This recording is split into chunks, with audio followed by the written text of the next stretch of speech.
በትግራይ ክልል ያሉ በወረቀት የሚፈተኑ ተማሪዎች አሉ። በአሁን ሰዓት ላይ በትግራይ ክልል ወደ 14755 ተማሪዎች ከዛ በየነ መረብ እየተፈተኑ ነው የሚገኙት። ከነዛ ውስጥ ወደ 15349 ተማሪዎች ደግሞ ለወረቀት ፈተና እየተዘጋጁ ነው የሚገኙት። ስለዚህ እነዚህን በወረቀት የሚዘጋጁትን ተማሪዎች በመቀሌ ዩኒቨርሲቲና በአክሱም ዩኒቨርሲቲ ላይ ሐምሌ 22፣ 23 እና 24 ላይ እየተዘጋጁ ባሉበት በወረቀት የምንሰጣቸው መሆኑን እንዲገነዘቡ ነው። ትምህርት ሚኒስቴር ቀደም ሲል በተስማማንበትና በወጣው ፕሮግራም ማለትም የፈተና ስርዓት፣ የፈተና ዘዴ እና የፈተና ጊዜ ከዚህ ውጪ የሚሰጠውን በትግራይ ላይ የሚሰጠውን ፈተና ተቀባይነት የለውም። በዚሁ መሰረት የትግራይ ብሔራዊ ክልላዊ መንግስት የብሔራዊ ክልላዊ መንግስት ፈተና እንድናዘጋጅ ወስነዋል። ስለዚህ ትምህርት ቢሮም ይህን ውሳኔ ተቀብሎ የተለያዩ አደረጃጀትና ኮሚቴዎችን እያዋቀረ ነው ያለው።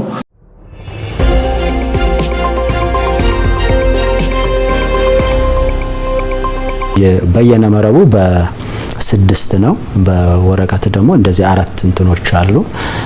የማዕከላቱ መብዛት ከ518 በላይ በክልሎች ላይ እንደዚህ ዩኒቨርሲቲዎችን ጨምሮ ከ600 በላይ ማዕከላት በመብዛታቸው ምክንያት የሎጂስቲክስ ስራዎችን ማኔጅ ለማድረግ የፕሮግራሞች መደራረብ በመከሰቱ የተወሰኑ ፕሮግራሞችን የማራዘም አጋጣሚ ተፈጥሯል ማለት ነው። ስለዚህ በተለያየ ምክንያት በማህበራዊ በግላቸው ምክንያት ያመለጣቸው ተማሪዎች እንደዚሁም ደግሞ በትግራይ ክልል ያሉ በወረቀት የሚፈተኑ ተማሪዎች አሉ። በአሁን ሰዓት ላይ በትግራይ ክልል ወደ 14755 ተማሪዎች ከዛ በየነ መረብ እየተፈተኑ ነው የሚገኙት። ከነዛ ውስጥ ወደ 15349 ተማሪዎች ደግሞ ለወረቀት ፈተና እየተዘጋጁ ነው የሚገኙት።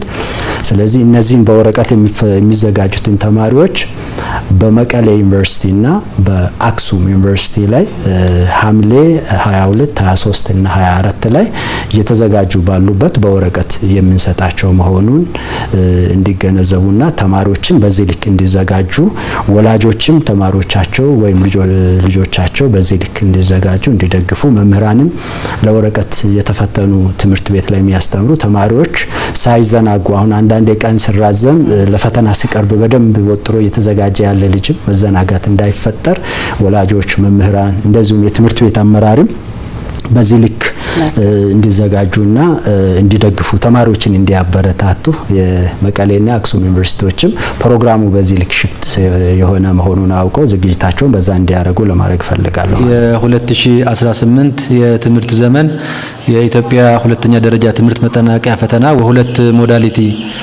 በወረቀትና በኦንላይን ወይ በኮምፒውተር ቤዝድ ፈተና እንዲሰጥ እቅድ ተይዞ ሲሰራበት ቆይተዋል።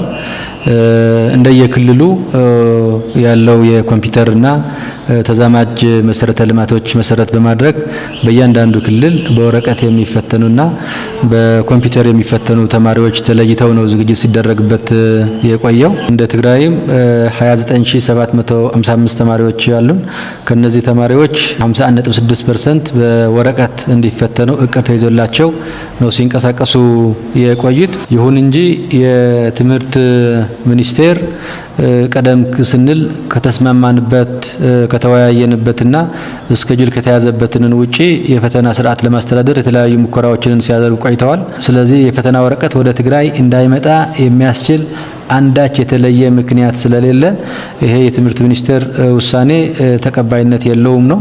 ስለዚህ የትምህርት ሚኒስቴር ቀደም ሲል በተስማማንበትና በወጣው ፕሮግራም ማለትም የፈተና ስርዓት፣ የፈተና ዘዴ እና የፈተና ጊዜ ከዚህ ውጪ የሚሰጠውን በትግራይ ላይ የሚሰጠውን ፈተና ተቀባይነት የለውም። በዚሁ መሰረት የትግራይ ብሔራዊ ክልላዊ መንግስት የብሔራዊ ክልላዊ መንግስት ፈተና እንድናዘጋጅ ወስነዋል። ስለዚህ ትምህርት ቢሮም ይህን ውሳኔ ተቀብሎ የተለያዩ አደረጃጀትና ኮሚቴዎችን እያዋቀረ ነው ያለው። በአጭር ጊዜ ፈተናውን አዘጋጅተን ደረጃ የጠበቀ ፈተና፣ ደረጃ የጠበቀ የአፋ የመፈታተን ስርዓት ተከትለን ተማሪዎቻችን በፍትሃዊነት እንመዝናለን፣ በፍትሃዊነት እንፈትናለን። በፈተና ውጤት መሰረት ደግሞ ወደ ዩኒቨርሲቲ የሚገባን ወደ ዩኒቨርሲቲ አስገብተን እናሰለጥነዋለን፣ ይማራል። ወደ ቴክኒክና ሙያ የሚገባን ወደ ቴክኒክና ሙያ ይገባል። ወደ ሌሎች ኮሌጆች ገብተው የሚሰለጥንም እንደዚሁ ገብተው ይሰለጥናል። ዝርዝሩ በቀጣይ ለተማሪዎቻችን እናሳውቃለን።